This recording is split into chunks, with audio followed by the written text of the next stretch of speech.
നമസ്കാരം, കൊച്ചിക്കാരൻ്റെ മറ്റൊരു എപ്പിസോഡിലേക്ക് ഏവർക്കും സ്വാഗതം.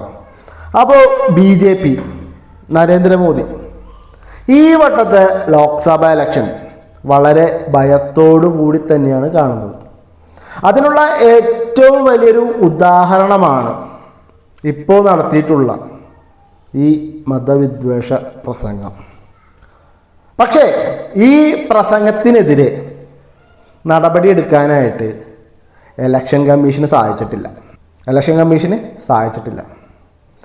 ഈ ഇലക്ഷൻ കമ്മീഷൻ ആരെയാണ് ഭയക്കുന്നത്? നരേന്ദ്രമോദിയോ, അമിത്ഷായോ, അതോ BJPയിലെ വേറെ ഏതെങ്കിലും വ്യക്തികളെയോ? ആരെയാണ്? അപ്പോൾ ഇത്രയും വലിയൊരു മതവിദ്വേഷ പ്രസംഗം നടത്തിയിട്ട് അതിനെതിരെ നടപടിയെടുക്കാൻ സാധിക്കാത്ത ഈ ഒരു ഇലക്ഷൻ കമ്മീഷൻ എന്തിനാണ്? ഇലക്ഷൻ കമ്മീഷൻ അണ്ണാക്കിൽ പിരിവെട്ടിരിക്കുകയാണോ? ചോദിക്കുകയാണ്, അണ്ണാക്കി പിരിവെട്ടിരിക്കുകയാണോ? ശ്രീ നരേന്ദ്രമോദി അദ്ദേഹത്തിൻ്റെ പല പ്രചരണ വേദികളിലും ഈ ഒരു വാക്കുകൾ ഉൾപ്പെടുത്തിയിട്ടുണ്ട്. കൂടുതൽ കുട്ടികൾ ഉണ്ടാക്കുന്നവർ അത് ഏത് വിഭാഗത്തിൽപ്പെട്ടവരാണെന്നുള്ളത് എടുത്ത് പറയണം, അല്ലെങ്കിൽ കുട്ടികളുള്ളവരൊക്കെ മോശക്കാരായി തീരുകയാണ്. ഇപ്പോൾ അത് നരേന്ദ്രമോദി പറയാനുള്ള കാരണം, ഗുജറാത്ത് കലാപത്തിന് ശേഷം അന്ന് മുഖ്യമന്ത്രി ആയിരുന്നത് ശ്രീ നരേന്ദ്രമോദി ആയിരുന്നു. അദ്ദേഹത്തോട് ചോദിച്ചു അഭയാർത്ഥി ക്യാമ്പുകൾ തുറക്കുന്നില്ലേ എന്ന്. അപ്പോൾ അദ്ദേഹം പറഞ്ഞൊരു മറുപടി ഇതായിരുന്നു: എന്തിനാണ് ഇവറ്റകൾക്ക് അഭയാർത്ഥി ക്യാമ്പുകൾ തുറന്നു കൊടുക്കുന്നത്?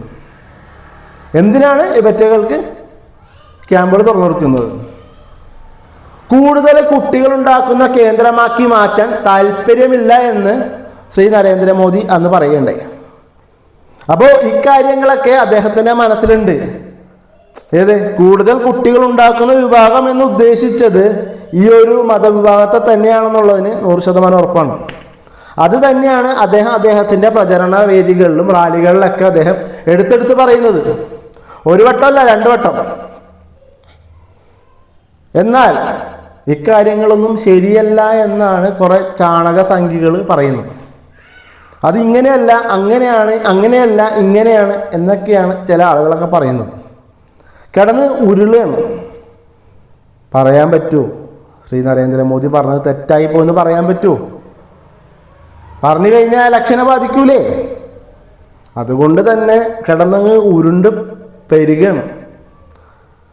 അങ്ങനെ നരേന്ദ്രമോദി 3ാം തവണയും അധികാരത്തിൽ വന്നു കഴിഞ്ഞാൽ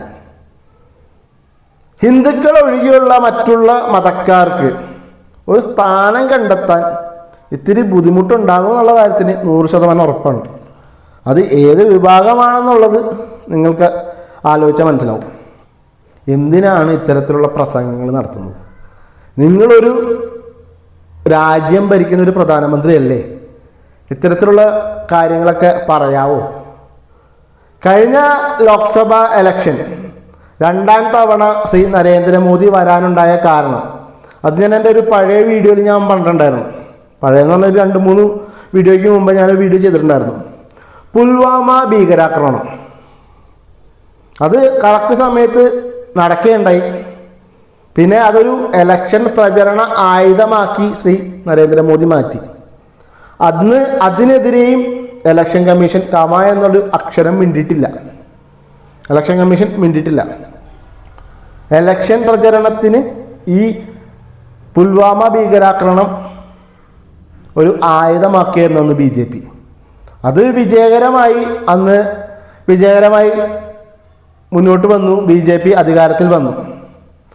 ഇപ്പോൾ 3ാം തവണ നരേന്ദ്രമോദി ഹിന്ദുക്കളെയും മറ്റേ വിഭാഗങ്ങളെയും തമ്മിൽ അങ്ങ് അകറ്റാൻ വേണ്ടിയിട്ട് തന്നെയാണ് ഈ ഒരു പ്രസംഗം നടത്തിയിട്ടുള്ളത്.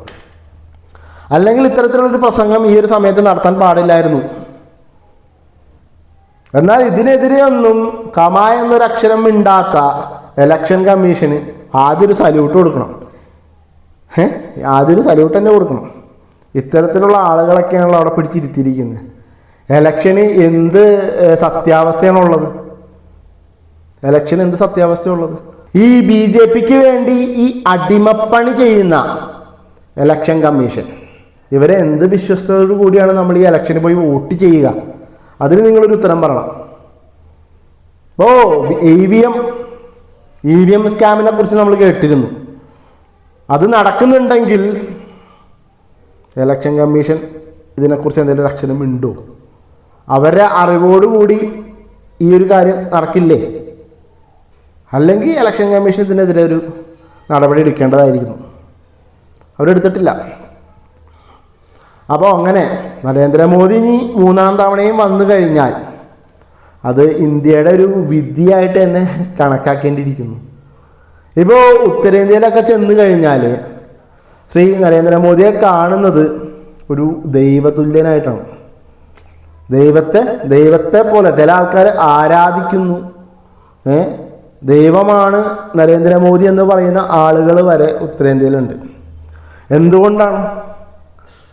ഹിന്ദുക്കളുടെ മതത്തെ അദ്ദേഹം ഒരു ആയുധമാക്കി തീർക്കുകയാണ്.